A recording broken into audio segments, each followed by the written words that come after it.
Welcome to the League 2.0 podcast, featuring your hosts, Charlie Little and Kyle Jackson.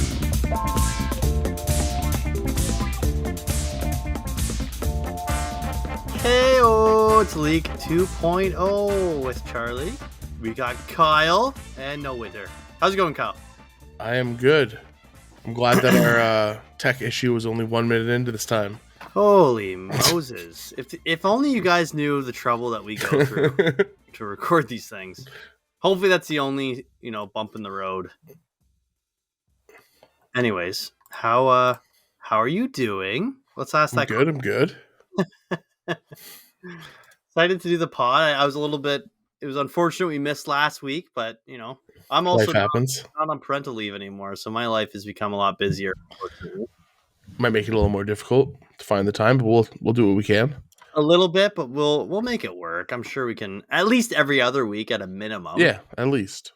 Anyways, let's just dive right into it. Let's do it. We had some trades, which is always exciting to see. Let's start off with the blockbuster trade, which of course involved you. So we had Action Jackson traded Kareem Hunt, Jacoby Myers, and Cortland Sutton to Rogueville, which Rogueville sent back to Action Jackson, Jerry Jeudy, Miles Sanders, and Deontay Johnson. Whew! That is yet again a blockbuster, and yet again Cortland Sutton is involved. Yes, huge names.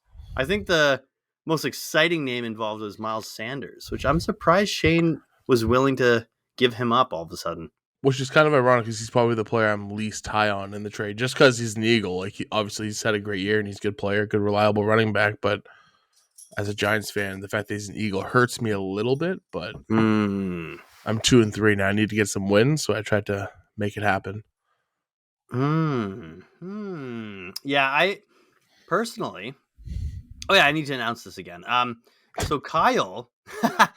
He texted me while this trade was being discussed, and I guess was in the final stages of discussion. And he asked me what I thought about the trade, because we like to discuss football things. And now this is a very big conflict of interest, because Kyle's against me this week, but Kyle is also my best friend. So I was like, what the hell do I do in this scenario? I didn't realize I was playing you when I texted you at first. Like, okay. I started texting you, and then I realized, and I was like, I think Charlie, he's an honest fella. He'll just tell me the truth. And I was honest. So sorry, Shane. I like what Kyle received in this trade, although I liked what Kyle received in the trade with Finney, and it's looking like Finney, I think, won that trade, at least so far. Breece Hall's so good.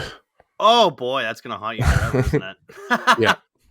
But what a trade. I think the guy who could be like the game changer is like, imagine if Nick Chubb got hurt or something.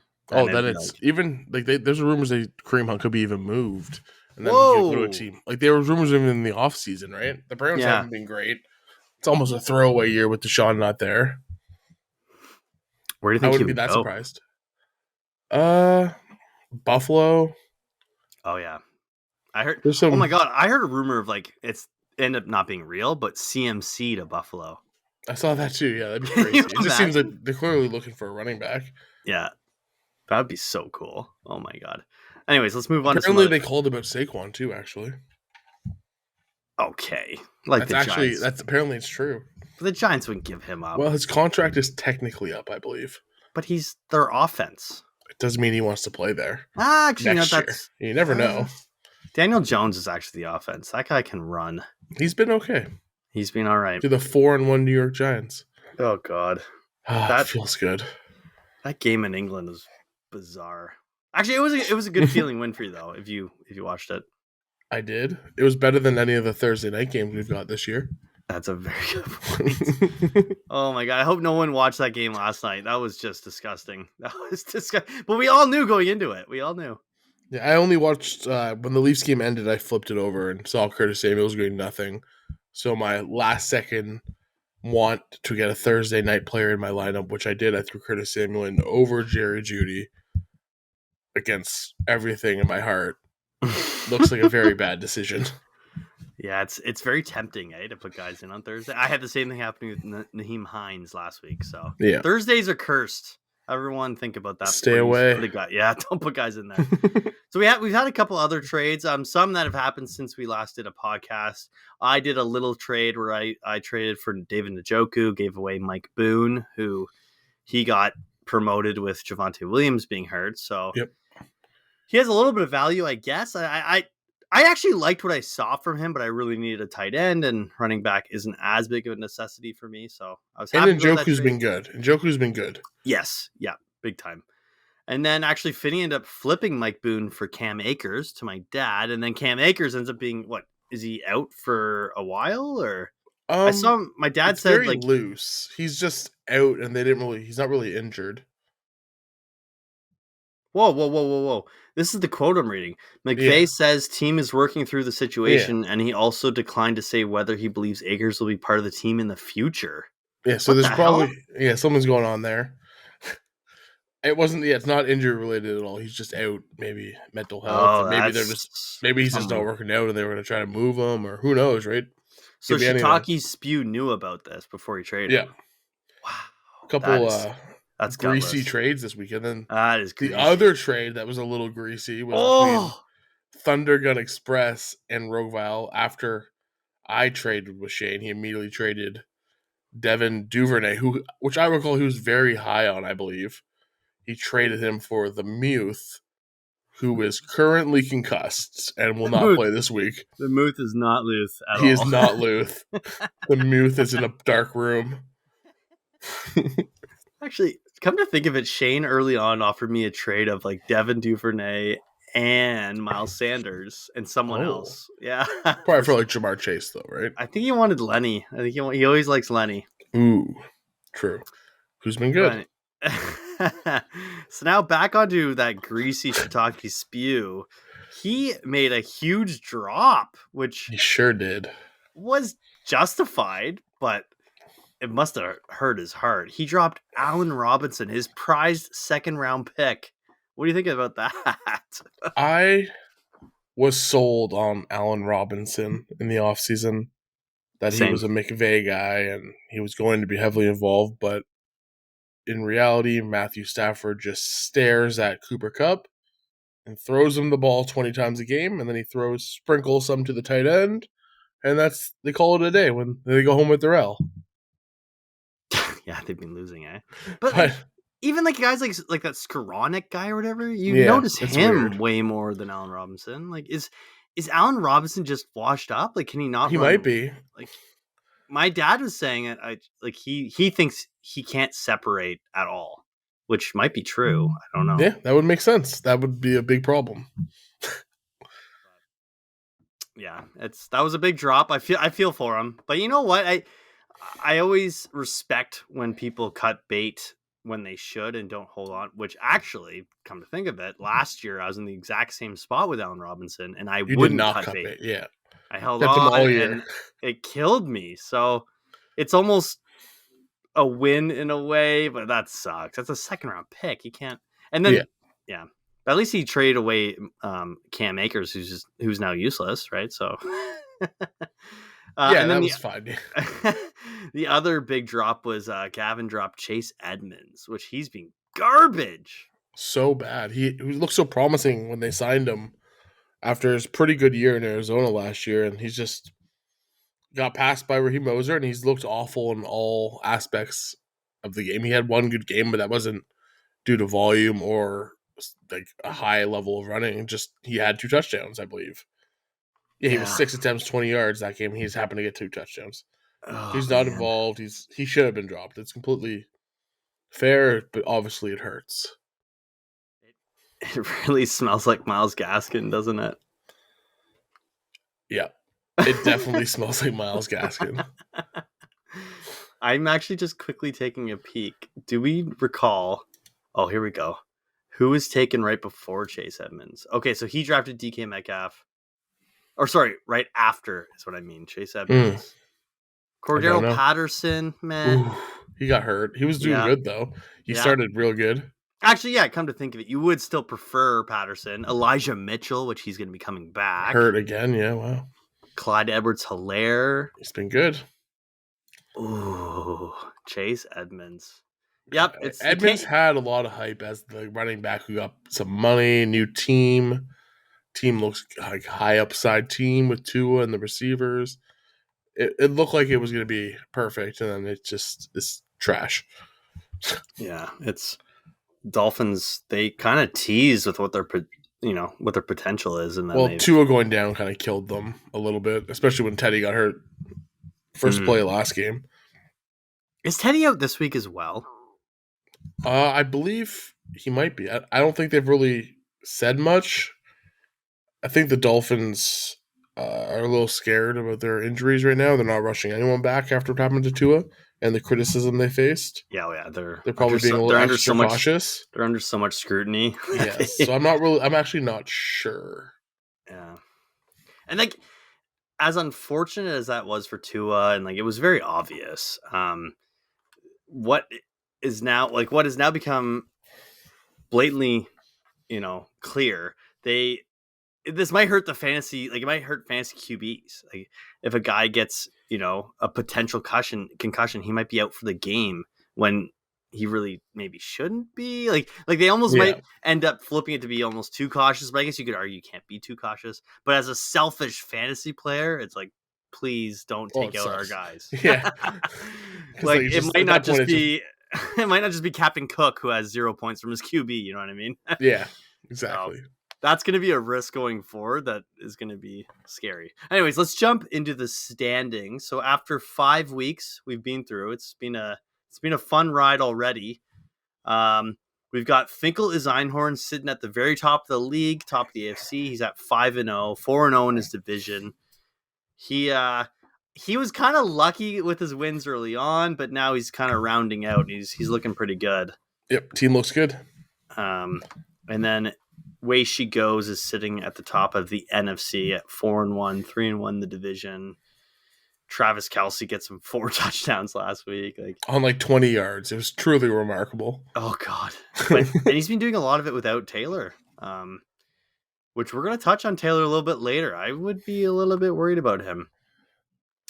So, anyways, back to the NFC. Way She Goes sitting at the top. Thunder Gun Express is at number 2, which I had a huge win against him last week. If I hadn't beat him, he'd be sitting at the top with Way She Goes. Then you got me at 3-2, Lil Sebastian 3-2. You got you sitting right behind at 2-3, Shiitake Spew 2-3, and DeAndre the Giant at 1-4. What do you think of our division so far? I think it's pretty tight. Most of the divisions, everyone's still in actually. 1-4, you're not out of it at this point in the year. Everyone in the league is actually still in it. I think it's just been a pretty competitive year. I feel like usually there's a couple teams 5-0, a couple teams 4-1. I feel like it's pretty balanced this year. It's been a lot of fun. Yeah, there's definitely a lot more 3-2 and 2-3 teams, which is nice to see. The AFC, Finkel Einhorn at the top, Toronto Flatliners in second, Total Immortal. Oh my God, Total Immortal. I think I've messed up his name every week. That's 2-3. Rogue Val's 2-3. Magic School Bus 2-3. Wally World 2-3, and then Captain Cook at the bottom at 1-4. Which, on that note, with all those teams at 2-3, Captain Cook is not out of it. Like he can battle his way right back up. So don't give up, Finney. Don't give up, man. I think maybe your bad luck is going to change. Hopefully. Yeah, it's interesting. Interesting first 5 weeks. I think the hottest team is Gavin. I think he's turning a corner, and a lot of players seem to be getting hurt for him at the moment. Like Damian Harris, now Ramondre's all in it, and Rashad Penny got hurt. Kenneth Walker, it's his show now. It's just, and Brian Robinson's back. Everything's going Gavin's way at the moment, but it's all coming up. Football could change real quick. Yeah. So on to actually, now that you're talking about injuries, I just want to touch on 2 injuries that I thought were, really changed the landscape of running backs in fantasy this year. We had Javonte Williams. He is out for the season, torn ACL and LCL. So what do you think about that? That obviously boosted Melvin Gordon. And Mike Boone, which we were able to trade for Njoku. And it just sucks to see when super young, super talented running backs get hurt, but it is inevitable. Yeah, every year you got running backs with basically torn ACLs. It's pretty common. Every year, And then Rashad Penny, that was a bad one. Broken fibula, out for the Yeah. season. And as we said, that that helps out Gavin a ton because he's Really just been- benefited Gavin, yeah. He's licking his lips at that one because he's just been waiting to see Hurts Thunder Gun, though. big time. Yeah. Yeah, because he got I lost to Thunder Gun because of Rashad Penny. Penny was so good against me. Oh my god, yeah. Didn't he put up like 25 or something points? Like he was on It might fire. have even been more, yeah. Wow. Yeah, that's too bad. But yeah, as you said, it's gonna happen every week. We're all gonna have to battle through injuries, and Yep. really, with every injury, it opens up opportunity, and you never know. It can have you spending a lot of fab dollars for someone special. Which will move on to that. The waiver wire. Oh my goodness.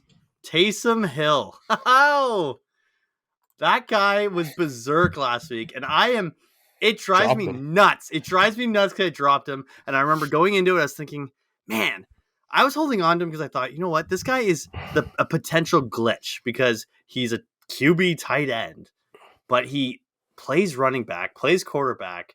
Like if things go right, if he's used, he could be a cheat code. And then I thought, it seemed like they're going to use him every game in a certain amount of roles, a certain amount of snaps, and he seems to be taking advantage of every snap. 100%. Like he is really good. Like there's no denying it. This guy, he breaks tackles. He's a beast, really. He's an absolute beast. I'm pretty sure they have him blocking. I think that's why he's a tight end. Yeah, He's he's one of the weirder players in the league, though. Oh, super, super weird. But he's good. You can't deny it. He's good. Mhm. Anyway, so my father, as I like to say, Shiitake Spew, they won him for $26. That's a lot for a tight end. That's a lot. lot of money. So I hope that he earns some of that wage because that is woo. But I think it opened up even the New Orleans Saints. Oh my god, I can't speak. Their eyes as to how useful he can be, and I can see him being a consistent producer. And I'm pretty sure Jameis Winston isn't rushing back. He's got some nagging issues. Andy Dalton is starting this week. They already announced. There you go. So I think as long as Jameis Winston is out, is guaranteed to be useful, and maybe his role will grow even with Jameis Winston when he gets back. And there's a chance if Andy Dalton gets hurt during the game, Taysom Hill's then the quarterback. Yeah. Oh my god. Which is a real big glitch at tight end. That's what sends the glitch into overdrive. Like that is just. Yeah. Can you imagine 3 touchdowns, 250 yards from your tight end? That'd be pretty good, I guess. Yeah. And also, probably what I want to point out on this waiver wire thing is how many 11s there are, and oh I my myself god, for this. I wanted to announce that too. Oh my god! So on that note, so Captain Cook had the second highest bid on Taysom Hill at $11, the magical number. Then we had Geno Smith was won by Riley for $11. Second best was Liz and David at $5, which is actually, that's another funny note. Liz and David were just bidding on all these QBs and they just barely lost on a couple of them. Kirk Cousins went to Finney for $11. Liz and David yet again were second with $6. Shiitake Spew picked up DJ Dallas for $11. It's got to be $11. That magical number. I don't know about that one. DJ Dallas. Do you think will he be useful? I don't know. There's a chance. He's probably the backup now, right? Mm-hmm. And Kenneth Walker's just back from injury, and then injury, so it's not a bad idea to pick up his backup. He might get a fair bit of work. Yeah, he might. And then Nico Collins, Gavin picked him up for $9. He's on bye this week. I was looking at him. I would have picked him up to be my wide receiver, but he's on bye. So that could be good, I guess, in the long run for him. He's a good player. Houston's just been okay, but he gets his targets. Yes. Yeah, he does. Houston, they're kind of one of those offenses that no one really thinks about, but there's always going to be someone that's fantasy relevant, right? So, yep. Okay, on to the top players. We'll do the top 3 at each position. We're going to summarize for the past 5 weeks. So you can probably predict it, but we've got Josh Allen sitting at the top as the top QB this year with 150.54 points, which is a lot. No surprise there. Like it's pretty crazy when you consider like someone like let's say you This is no shade, Shane, but say you have Tom Brady, he's kind of leveled it out a bit, but he's got 80.66 points, so he has almost half as many points as Josh Allen. Which Josh Allen's been a cheat code. Just throws the ball so much, and he's just so talented. He's so good. Lamar Jackson's number 2 with 135.08 points. Yeah, there's not very many big surprises here at quarterback except for number 5. Oh, God. Carson Wentz. But as we were looking into, the last couple of weeks haven't been like he kind of got it all in those first 2 weeks. And I guess he's kind of bummed because this is including this week's stats. Oh, good point. So this is 6 weeks for him, so he'd actually be lower. Kyler would be 5th then. He would be 4.16 points lower. That's all he got this past week. Oh, and that will put him into 7th, though. Yeah, or even more, actually, I think. Anyone notable, by the way, on this list? We can actually even just touch on. It doesn't have to be the top 3. You can just touch on anyone you think that stands out to you. Well, Russell Wilson being so low because he was projected to be a top 5 guy this year, and he's been quite frankly terrible. Andrew said he's going to drop him, but it doesn't appear he has. I think that was a bluff. He's trying to get someone to trade for him. Oh. For me, I would say Geno Smith has been the biggest surprise, which Riley just picked him up. Hopefully he keeps the good times rolling because he looks great though, Geno? Maybe it's just all the coach there. Maybe he made Russell Wilson good. I never thought about that. It could be. Because maybe it's just the system. And his positive attitude. Isn't he the most positive coach in the world? Maybe. I don't know for sure. I'm pretty sure whenever he gets interviewed, he's always got something always got good things to say about his guys. Yeah, so QBs. The one thing I've been playing, I wanted to look into this before we did the podcast, but I want to look into, at some point we need to discuss this. A quarterback that's drafted early versus a quarterback that's drafted late. And I feel like this year there's a bit more pull for the guys you draft a bit earlier than usual, I think. I think there's quite a drop off. And I know we always argue that the separation, it doesn't matter, but I think it does. This year it has mattered. If you have Josh Allen, I don't know, I'd say Joe Burrow's having a very good year. He's 50 points behind Josh Allen. Yep. That's 10 more points each week that we've had this year. It makes a difference. It makes a huge difference. I don't know. Big difference. So I question when Wally World kept him, but it seems fair in the end. Or at least after Wally World knows what he's doing. The guy's a vet. He is a vet. Okay, we'll move over to running backs. So after 5 weeks, I was a little surprised by that at the top. From what we've witnessed, it makes sense. He's been so good. Which Nick Chubb. He was available in the draft, wasn't he? He was. Bryce took him right before I took Aaron Jones. So he went 3rd overall because I lost the lottery. I don't know if you recall when you screwed me. But no, Nick Chubb, a guy who's been regarded as who loses most red zone touches to Kareem Hunt, and a guy who doesn't get in the end zone too much, has 7 touchdowns on the year. And he's leading the league in rushing yards, I believe. 593 yards. He's been incredible.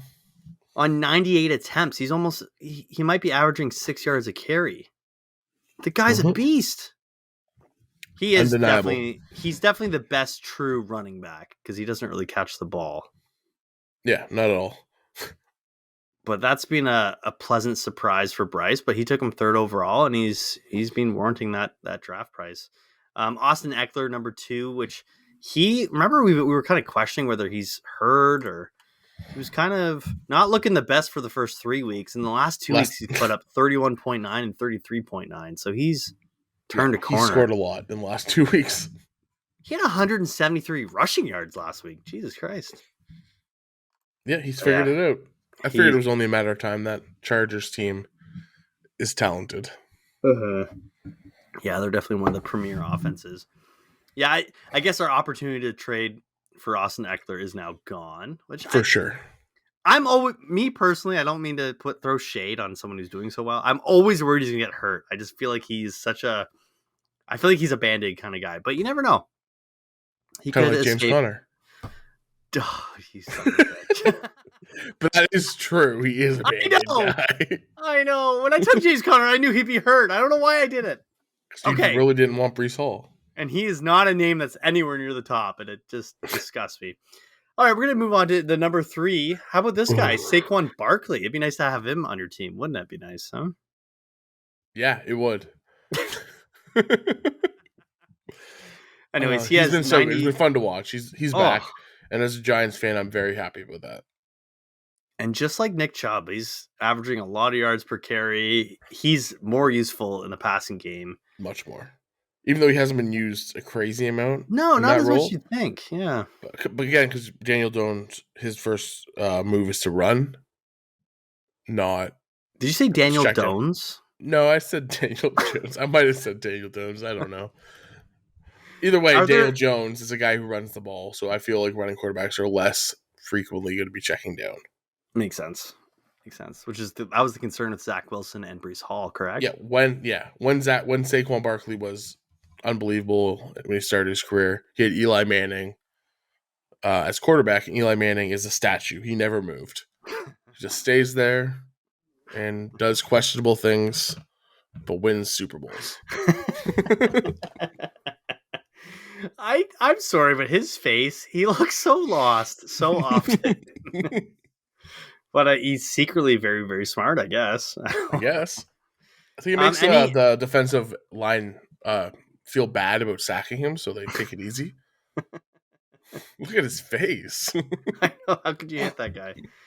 Are there any running backs that surprise you on this list of running backs after 5 weeks? Khalil Herbert is relatively high for a guy who hasn't played a ton, or hasn't had a ton of opportunity at least. He's looked good whenever he's almost a top 12 running back, almost, which is pretty crazy. I feel like it's been a very average year for running backs. It's actually been a down year for running backs. It feels like they're scraping to get any points out of the running back position. Yeah, which is the opposite of every other year. It doesn't feel like CMC has been that great, and he is still the 6th best. Yeah, Leonard Fournette is the 7th best. That's surprising. Yeah, it's been a pretty bad position so far. I would say for me, the biggest surprise would probably be Miles Sanders coming into the year. I didn't expect much from him. It sounded like it'd be like a committee. Yeah. But he's looked great. And then Dameon Pierce is looking really good. Which really I was going to actually say he was up there for my pick on this, because I wasn't a huge believer, not because he's not a fun player to watch. No, he's a very aggressive runner, old school running back. But I just thought being on Houston might be shit for running backs considering the last year. But he's been very good lately. He started a little slow, but he's been incredible. Great pick by Winter. That's a good point. If you think about last year, like it seemed like no running back could get more than 20 yards a week on that team, and now they got Dameon Pierce putting up really, really respectable numbers. Yeah. So. All right, on to the wide receivers. It's just as you would expect, eh? Holy crap! Cooper Kupp at the top, which Riley just sits down and he's projected to get 20 points this week. I don't think I've ever seen that before for a wide receiver. I know. I couldn't believe it. Oh my God. Stephon Diggs has been really good too for Andrew. I feel like this has been the top 5 for the last 2 years. Yeah. Well, about Justin Jefferson. Chase. I feel like that's right where he should be, no? Yeah, you're right. It is where it should be, but like he just kind of snuck. Like he wasn't considered this good last year. By the end of the year, he was. Yes, but you didn't come into that year thinking he'd be a top. Okay, anyways, now I cleared that. But on that note, Jamar Chase, where is he, eh? Fuck. Is he available in trade yet, or? He's available. Send me offers. I hate the Bengals. Yeah.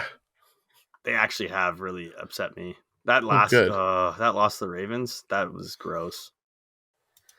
But yeah, any wide receivers that surprise you at all on this list? Not over. Like there's some rookies that are like Chris Olave has been just so good. He's always downfield and open. I know he's questionable this week, but I'm a little surprised to see him there, I guess. because rookies don't usually find their way on this part of the list this early into the year, at least. But I feel like it's pretty much as expected, almost. Well, maybe Tyler Lockett. Yeah, he really off his big week last week. I feel like last week really props him up, but he's been very consistent. It's impressive how high Amon-Ra is with the last 2 weeks not being anything really. He put up 0. He was like the obviously, number because one hurt. receiver through the first 3 weeks. Or up there. He must have been, top 3. I would say for me, the biggest surprise, I expected a little more from AJ Brown. I was expecting him to be top 5 just off of how he was doing at the start of the year, and he's been kind of mediocre from what you would expect. I guess I feel like Hurts is just spreading the ball around a little more than he was the first week or two. It's either that or it's a blow up week for oh my god, why am I blanking? Devonta Smith. Thank you. Yes. It feels like Devonta Smith is the number one guy if someone is a number one guy. Yep. Which is shocking because I remember Gavin was super pumped about him, and I haven't heard him say a word about AJ Brown in a while. Just saying.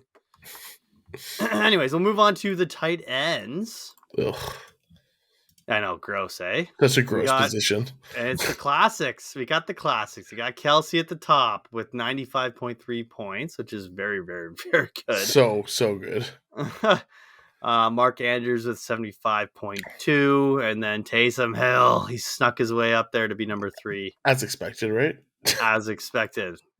How many points did he have last week? He had 34 points, so that was really elevated half him. his points. Yeah. Any surprises on this list of tight ends? It just drops off. Yeah, it's almost as like I expected maybe a couple more guys up top, like with Pitts, obviously. You expected to see a couple more up there with Kittle, maybe see them in the top 5, but they've been disappointing. So they were the big tight ends coming into the year with Kelsey and Andrews, and then it was expected to drop off significantly after that, and that is what has happened.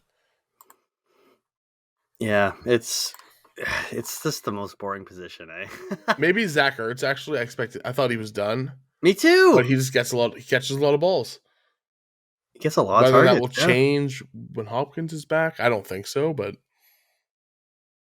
that's surprising. Yeah. I'd say for me, it's TJ Hawkinson. I was pretty low on him. It was probably because I owned him and he sucked for me. I think he only had 1 week too, though. He had 36 in 1 day. You're right. So he was great. Yeah, good point. That's essentially what tight end is. You're looking to catch magic. You want consistency. You want consistency, which is impossible unless you have Kelsey and Andrews. True. Or Taysom Hill, right? No, he's still not consistent. No. But he will be. Okay, we're going to move off tight ends. I don't want to talk about tight ends anymore. We're going to move on to the worryometer, which I have a collection of guys. I was trying to think of guys that we haven't touched on, and I'm not positive whether we have or haven't, so I apologize if we're repeating previous weeks. But our opinions change. What's that? Our opinions could change in a few weeks. Yeah, good point. Let's start off. Let's kick things off with who should be considered the number one. He's supposed to be the number one guy this year, Jonathan Taylor. I personally feel concerned for him. What about you? Concerned. He's still getting a lot of carries, and he's doing nothing with them because Indianapolis is a disaster this year. Matt Ryan is not as advertised. Well, maybe I don't know why people thought he'd be better. He's been bad for a few years. They just thought we plump him into Indianapolis after what Carson Wentz was able to do with that team. I guess they thought I thought Matt Ryan was an upgrade over Carson Wentz, and he has very much not been. I like how you said plump him in. Just plump him right in there. You don't plump things places? What do you mean? He's so plump, man. Maybe that's the issue. Yeah, I totally agree with Matt Ryan. Yeah, I didn't expect him to look this bad, though. I was in the same boat. I thought being in Indianapolis, he's in a stadium I guess Atlanta was indoors as well. Yeah. But you think I guess the biggest thing is they're supposed to have one of the best lines in football. So you'd think he'd have time, and therefore he has not had any time. No, it's been such a bizarre year for Indy. But you're right. That's definitely hurt Jonathan Taylor. And then also he has been hurt. So, and it's been lingering. And that's would be part of my concern is it's feeling almost, I don't know. It feels like this could be a lingering injury that even when he does come back, I don't think he's going to be explosive to start, or at least not for a bit. The good thing is that it is still early in the year. I believe he wasn't great last year either, and then Indianapolis really took off, and he was the lead guy for that team, and he led them to the playoffs last year. So I feel like there's a chance that he could there's a very good chance that he'll bounce back, but obviously it's concerning if you're the Jonathan Taylor owner because he's not done anything. He had 2 points last week. Ooh, on 20 carries. That's the surprising thing. That's the scary part. Yeah, maybe like we've discussed before. So Derrick Henry, it snows in Vermont, and he just gets fired up. So there's something for Jonathan Taylor out there that needs to happen. Yeah, we haven't figured out the riddle. No, the secret to unlock Jonathan Taylor. Because, like you said, he kind of got going later on last year, right? Yep. So there's got to be something. We just don't know what it is yet. Once the calendar flips, maybe it's Thanksgiving. Maybe. I don't know. American Thanksgiving. Yes, definitely. Another guy on the Colts, believe it or not, I think is concerning is Michael Pittman. What do you think of Michael Pittman so far? Matt Ryan. That's the thing. It's almost the same discussion because it's all focused on Matt Ryan and the offensive line. Michael Pittman's a down the field receiver, and Matt Ryan doesn't have time to let the plays develop even, or maybe he doesn't even have the arm.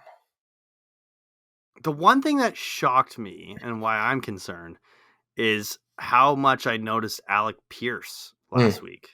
Alec Pierce looked really good. And Matt Ryan and him kind of formed some sort of like late game connection. I'm pretty sure because I was putting some live bets on this game, not gonna lie.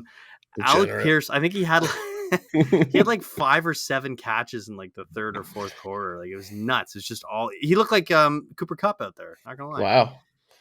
But so that would partially concern me, and Pittman hasn't been that noticeable. I don't know. You're right. He's a down the field threat, and Matt Ryan hasn't had the time, but you'd expect him to turn a little bit more into something. Like last week, he had 8.4 points, 8 targets, 5 catches, 59 yards. It's okay. Still doesn't feel good, yeah.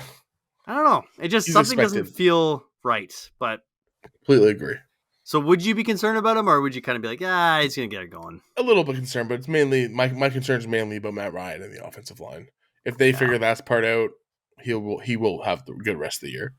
Yeah, I agree. Okay. Sorry to do this to you, but Najee Harris. Did you say Trent Richardson? Because that's what I see seeing comparables too. You need to send me these comparables because I will. I saw yet. The numbers are like so eerily close. Yeah, catches, yards, everything so similar. Because his big thing is that he's heavily involved. Like he didn't have incredible numbers last year. Like he was a good player as a rookie running back, and his big the thing that entices you to Najee Harris is how involved he is. He was guaranteed almost 25 touches, and he hasn't been getting that lately because he has been terrible. Yeah, he's been really bad. Last week he had 11 carries, 20 yards. Yeah. Jaylen Warren has been a bit involved too, hasn't he? He has, yeah. And Mike Tomlin said they're looking at getting him the ball more often, maybe. Jaylen Warren? Yes. Ooh, that's not music to because your ears. Because he's looked. But I also have Warren at least, but that was more just as a handcuff. Which Najee Harris, maybe he's hurt. I think they said he's not, but hopefully, if he's hurt, I'd rather him not play. So at least I can start Warren. And from what I've seen, he just doesn't look explosive. He doesn't look like the same guys last year. I think he's nagging. Something's nagging him, but hopefully he figures it out. I'd be concerned. Yeah, I am. just to be fair, the next guy we'll dive into is James Conner. He is very concerning. What a jerk. This guy just drives me nuts. Because as we referenced, he is a Band-Aid player. And he's currently not playing. And when he was playing, he was doing nothing on a Arizona Cardinals team that's looked very, very bad. And he's supposed to be a lock to get touchdowns. He only has 1 touchdown so far. Like it's really. I think Eno Benjamin has a chance to steal that job, maybe for the rest of the year if he has a crazy week. Whoa, chill!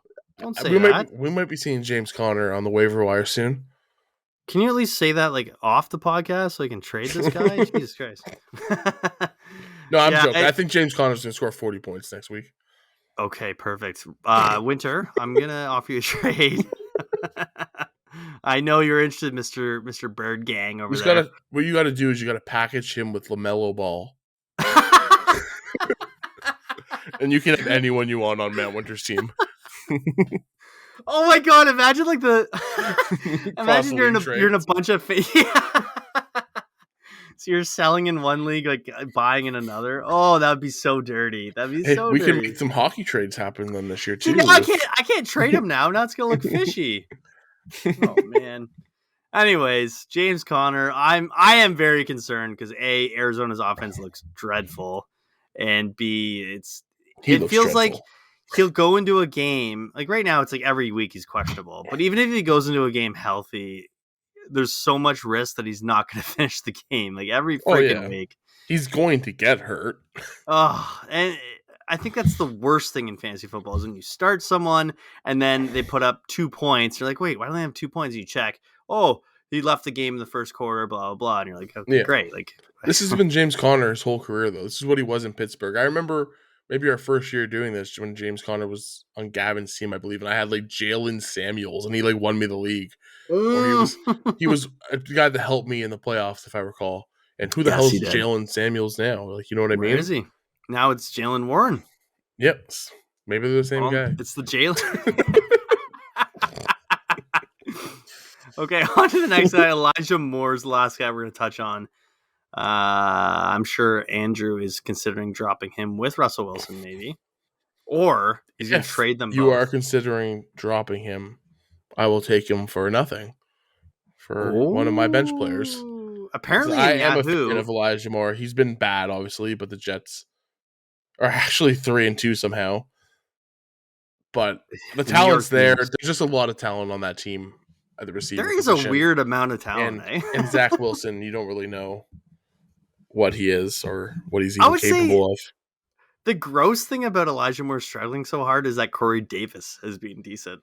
Which, honestly, I'm not that surprised because Corey Davis and Zach Wilson were good together last year. Elijah Moore was really good in the later half of the year last year when I believe Joe Flacco was this quarterback. But Joe Flacco wasn't great with him this year. Who was the other guy? Mitch White or Mike White, who they had play a couple games last year, and Elijah Moore was good with him. That guy was a legend. But Corey Davis at the beginning of last year was very good with Zach Wilson as well. And it seems to be he's the number one target for Wilson. Yeah, it's just which is weird with obviously the weapons there, but quarterbacks like who they like, right? I would say the other concern is that Garrett Wilson has he's stepped over Elijah Moore already, I think. He's actually struggled the last couple weeks too.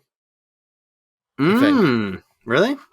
Maybe I'm wrong. We haven't done our research on that, have we? No, but I feel like he hasn't been great. Who's going to find it first? Oh, you. Garrett Wilson. Yeah, you know what? You're right. Last 2 weeks, 5.1, 4.2 points. Yeah. So it's not like Wilson's taking away from Elijah Moore's games. They're just both not really involved right now. It's almost like with the growth of Breece Hall, the other stars have kind of... But yeah, it looks like Garrett Wilson hasn't done well. Elijah Moore hasn't done well the last couple of weeks, but Breece Hall, very good. Yeah, he's a good player. He'll be a great keeper, eh? He will. I could only imagine. Could you imagine if you had that opportunity to keep him? Second round cost too, not even first round. Wow, that's that'd be so good. Man, I wish I could do that. That'd be so fun. If I drafted him, like I wish I had the option to draft him too. You know. We both messed up. Yeah, we fucked up. Oh well. I actually just add a little piece here, a little note. Wanted to just quickly discuss this. Devontae Adams. Have you heard this? Well, actually not heard. You've probably even seen it. he's been charged with a misdemeanor assault. So when he left the has. field in week 5, he shoved that cameraman, and the cameraman came out and said he suffered a possible concussion. Ugh. He has whiplash, which, yeah, you got to milk it, right? You got to milk it, but Huge money opportunity. I understand what Davante Adams did was not good, but I understand the frustration. In men's league, I've done questionable things after we've lost games. Like, I understand it. And the cameraman did kind of get in his line of sight. Like, he went right in front of him. It was Davante Adams' reaction. Obviously, terrible decision. He might get suspended. He's definitely going to get fined. But I don't think it's as big as it is being set out to be. I think the guy is trying to milk it for all he can, obviously. Which I would too. 100%. I would be yeah. in a full body cast.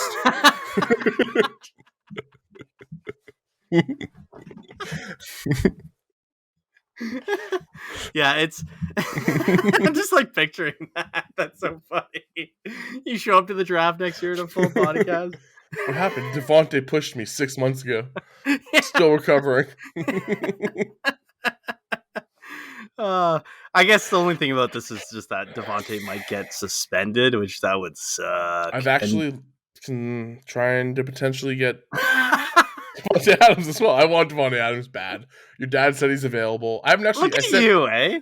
I love Davante Adams. You're this So, trade please. snake. You're just like looking for trade opportunities. Shit where you're take like, poo. If you are interested in trading Davante, send me He an did- offer. he I said know, he which- was interested. Believe me, I would never even have considered putting this out there until he said that. I was like, oh, that's a player I am interested in.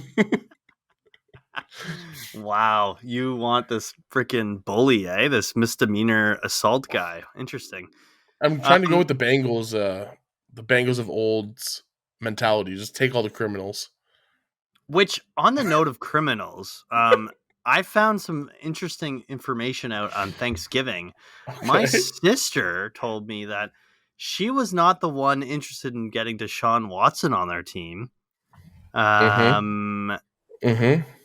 I think David needs to speak up and explain himself. This is I think he's just really into massages. I don't know. No, I'm joking. But that is interesting information to know.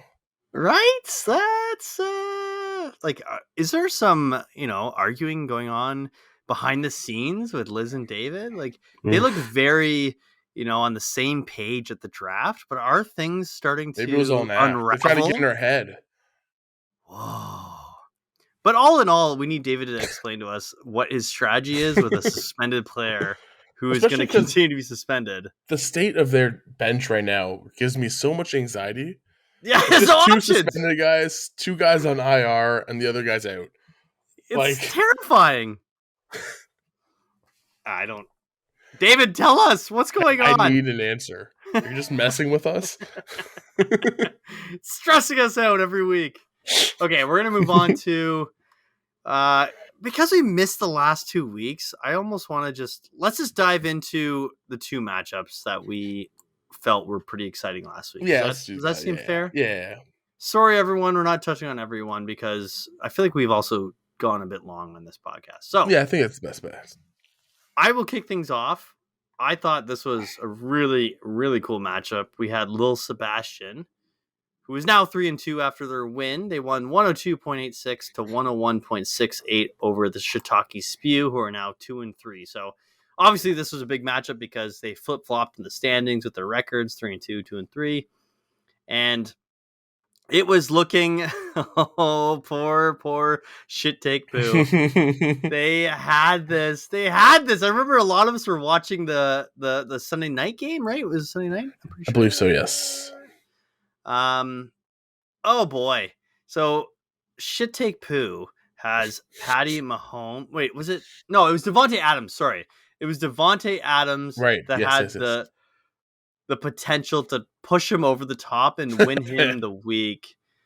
And then on that final play, or no, there was one play on the sidelines, right, where he didn't catch it in bounds. And then there was that last play where him and Renfro ran into each other, right? Yes.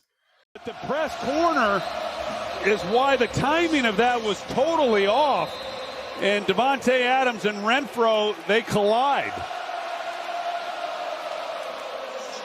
Oh my God. So there's so much opportunity for, because all Shitake-Pu needed was one catch. It could have been like a 5-yard catch. He would have won, right? Yep. So painful. So painful. Obviously, Lil Sebastian had a pretty solid week. Jared Goff was a big disappointment for him. He finally turned away from Stafford and was failed by Jared Goff. Cooper Kupp was sick, as always. Amari Cooper, like Winter pointed out, when Amari Cooper's at home, he puts up points, which this is so true. Like, if you look at his game log, it is crazy how true this is. He's put up a total of like 4 points in 2 away games, but then the majority, like he's 20.6, 19.6, 17.1 points all at home. Explain that. What is going on there? Plus, he played in Dallas all his life. Also, he's in Cleveland and he loves it. It's definitely weird. Not all his life. He played in Oakland as well. His whole life he played in Dallas. He was a Raider. Oakland's not even a team, man. What are you saying? They were. Back in my day.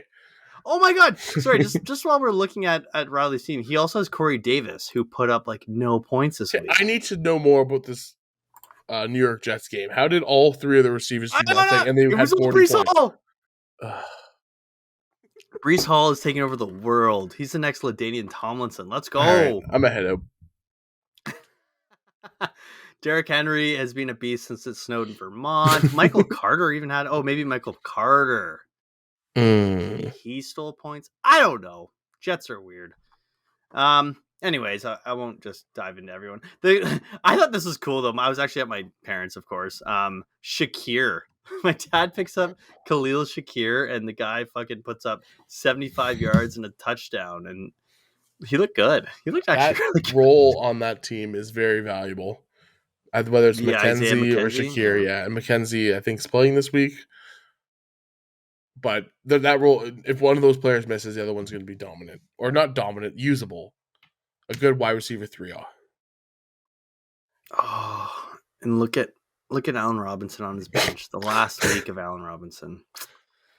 So close. And I guess the other unfortunate thing was he started Mo Alley Cox. Which, don't start Mo Alley Cox. Come on. I know he's a giant, but he can't. Sorry, he's an Indianapolis Colt, but he's a gigantic human. Evan Ingram would have sealed him the deal if he started him. So that's a poopy. That's just goes to show you how bad tight ends have been this year. They're so bad. We will continue that trend in the next matchup as well. Yes. So yeah, take us into your matchup. You're going to be touching on Rogue Vile versus Captain Cook, who Captain Cook got his first win of the year, and that's very exciting. It's always nice to get that one. It's usually wanted to happen before week 5, but it's nice to get your first win, and he did it in pretty dramatic fashion with half of his team adding up for 5 points. Essentially, both of their tight ends had 0 points, so that's where this tight end, like the whole league, is just a disaster at that position, except for 2 guys. His quarterback had 0 points. He had 3 points from Moss St. Brown, 1 from Khalil Herbert, and he still snuck out a win. He was able to get 99 points on the back of Dalvin, who finally showed up. He's been pretty suspect for most of the year, but he was dominant, and he had obviously another running back on the Jets, who I don't need to tell you his name, Tyler Lockett. His team, everyone else on his team had great weeks to make up for the guys who struggled. Shane was pretty consistent in his lineup except at tight end. Just there was no, he didn't have multiple players had big weeks, and that was unfortunately his downfall. Austin Eckler's 33 wasn't enough for him. And Joe Mixon's been a little bit disappointing for him. I feel like Joe Mixon's the most. He's such an average running back. Gets a lot of volume, and he's just been okay. That could change. Does anyone get more like 2 or 3 yard runs than Joe Mixon? Come on. Probably not. But that was a very, very tight matchup, and I just wanted to highlight Finn's first win. So, congrats. And I'm pretty sure that was a come from behind win. I believe it was, but quite a bit, I believe. Yeah, it looked like Shane had it in the bag, and I think it was Tyler Lockett that pushed him over the top. Yeah, it was. It was. That was the Sunday night game, wasn't it? I don't even remember who played when, but I remember. No, I didn't expect him to win when he had Tyler Lockett left because I didn't even want to trade for Tyler Lockett, which was clearly a bad idea in my head. I don't know what I'm doing, so that's clearly The thing I respect about Finn is just that he has been working so hard to somehow create wins, and he hasn't been getting them. Like, he's been making trades, he's spending his fab money, he's doing everything he possibly can to improve his team, and finally he gets rewarded. And I think his roster still looks pretty darn good. It does. If he had a starting quarterback, he'd be putting up so many points. So And a tight end. Look out for Captain Cook. I think a winning streak is in the making. I can see it, yes. With Breece Hall being dominant and Dalvin looking like Dalvin, it's very, very possible. I believe he's starting Kirk Cousins this week. It's a good start. Oh, boy. Sorry, Bryce. You're Wait, is Kirk Cousins, who are they playing? Are they in primetime? Well, he's going to get hurt, right? Maybe. Maybe the curse ends. Ooh. But if that game's primetime, you might as well drop him now. Can you imagine he doesn't know that? Oh, geez. Oh, geez. I don't think it's not. No, I don't think so. I don't think so. Whew. What a week that was, though. It's what a league this is, eh? You're right. It's been tight. I feel like anyone can win any week. Oh, actually, so with the look ahead, week 6, can Finney take down the giant who is Finkel is Einhorn? Whoa. Oh my God. And right now he's projected to beat him. Wow. I think it's happening. I think it happens. Sorry, Steve. Your winning streak ends here. I don't know, man. And you and I are facing off, eh? Oh, I'm projected to lose by like 20 because of my last second addition to Curtis Samuel to my lineup last night. Like an idiot. Oh my God. Shiitake Spew is predicted to get 69 points. What's happening here? Is he okay? Punting? Oh my God, he's not. He has a whole Okay, so Mr. Rick Little, I have some players you could start this week on my bench. Maybe a Jeff Wilson. Oh no, he's got Joshua Kelly, Mike Boone, Wan'Dale Robinson. But don't worry, a guy who's about to be suspended. And I have players for you this week to beat your daughter. Are you actually gonna bench Juju over Wan'Dale Robinson? What is going on here? Wan'Dale's. This is his week. We need Shit Take Poo to explain himself. This is a little much. Wan'Dale's putting up 30. I get it. Oh, he's held on to him all year, and I've been waiting for him to drop him. It's crazy that he's held on. He's had him every week. He's held Wan'Dale Robinson because he's been waiting for him to finally play. And he did trade. He traded for Mike Boone. He's starting him. This is interesting. I don't know what's going on, but he might be onto something. Maybe both your dad's running backs are Monday night, which is stressful. Oh my God! Can you imagine Mike Boone and Joshua Kelly just pop off out of nowhere and win? I don't know. Sorry, Dad. I don't mean to rip on you, but you got some questionable things. Yeah, I do. You got some questionable things going on. Anyways, I guess we'll conclude there. Hopefully, Shit Take Poo can get something going against DeAndre. Always against Liz. Oh, this is a big week for him too. Mm-hmm. Wow. Okay, well, that was fun. Thanks for making yourself available, and you too. Hopefully, we can keep her. Hopefully, we can do it again next week. We will try our best. I hope you guys enjoy. Good luck this week. You want to say bye? Bye.